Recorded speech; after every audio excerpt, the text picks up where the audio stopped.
హైదరాబాద్ నగర వ్యాప్తంగా చెరువులు, కుంటలు, ప్రభుత్వ స్థలాల్లో నిర్మించిన అక్రమ కట్టడాలపై Hyderabad disaster response and asset monitoring and protection కొరడా జులిపిస్తోంది. FTL బఫర్ జోన్లో ఉన్న నిర్మాణాలను కూల్చివేస్తోంది. అక్రమార్కుల గుండెల్లో దడ పుట్టిస్తోంది హైడ్రా. ఇదిలా ఉంటే ఇటీవల హైడ్రాకు విస్తృత అధికారాలు కల్పిస్తూ తెలంగాణ సర్కార్ గ్రీన్ సిగ్నల్ ఇచ్చింది. దీంతో మరింత దూకుడుగా వ్యవహరిస్తోంది హైడ్రా. ఏవి రంగనాథన్ నేతృత్వంలో హైడ్రా ప్రభుత్వ ఆస్తుల పరిరక్షణ, చెరువులు, నాలాల కబ్జాలకు అడ్డుకట్ట వేయటం, ఆక్రమణలను తొలగించడమే లక్ష్యంగా వర్క్ చేస్తుంది. ఈ చర్యలపై ప్రజల నుండి ప్రభుత్వానికి పెద్ద ఎత్తున మద్దతు వస్తున్నప్పటికీ ఈ కూల్చివేతల వల్ల కొంతమంది పేద, మధ్యతరగతుల కుటుంబాలు నిరాశ్రయులవుతున్నారు. అలాగే విపక్షాలు సైతం హైడ్రా చర్యలపై మండిపడుతున్నాయి. తాజాగా ఈ కూల్చివేతపై ప్రతిపక్ష BRS కార్యనిర్వాహక అధ్యక్షుడు KTR హైడ్రా కూల్చివేతలు అన్యాయం అంటూ ఫైర్ అయ్యారు. ఇదే సమయంలో ప్రభుత్వానికి పలు సూచనలు చేశారు.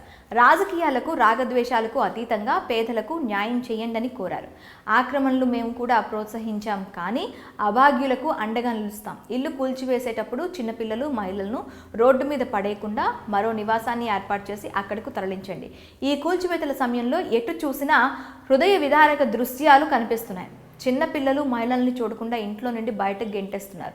ఫుట్పాత్లపై వ్యాపారం చేసుకునే వాళ్లను వైండింగ్ జోన్లు ఏర్పాటు చేసి తరలించాలి. ఉన్న పలంగా ఉపాధి కోల్పోతే ఆ కుటుంబాలు రోడ్డును పడతాయి అంటూ ఆవేదన వ్యక్తం చేశారు KTR. పేద, మధ్యతరగతి వారు నిర్మించుకున్న నివాసాలపై ప్రతాపం చూపడం సరికాదని, FTL బఫర్ జోన్లు అని తెలిసి కూడా వాటిని అనుమతులు ఇచ్చిన అధికారులపై చర్యలు తీసుకోవాలని సూచించారు KTR. ఇది కాంగ్రెస్ సర్కార్ చేయాల్సిన చర్య కాదు. ఉద్దేశం మంచిదే అయినప్పటికీ మానవీయత లేకుండా పేదల ఇల్లు కూల్చివేస్తున్నారు. బాధితులకు వెండింగ్ జోన్లు ఏర్పాటు చేసి లేదా ప్రత్యామ్నాయ పరిష్కారం చూపించి అప్పుడు కూల్చివేయాలి. హైడ్రా బాధితులందరికీ న్యాయపరంగా సాయం అందిస్తాం. మా పార్టీ తరపున మా లీగల్ సెల్ అండగా నిలుస్తుంది. ఎవరికి ఏ ఇబ్బంది ఉన్నా బంజారా హిల్స్లోని BRS కేంద్ర కార్యాలయంకి రండి. తప్పకుండా బాధితులకు న్యాయం చేస్తాం. లేదంటే నగరంలో BRS శాసనసభ్యులు దృష్టికి సమస్యను తీసుకురండి. న్యాయపరంగా మీకు అండగా నిలుస్తాం. హైదరాబాదిత పేదలు, కస్తూరిబాయ్, వేదశ్రీ కుటుంబాలను పరామర్శిస్తాం.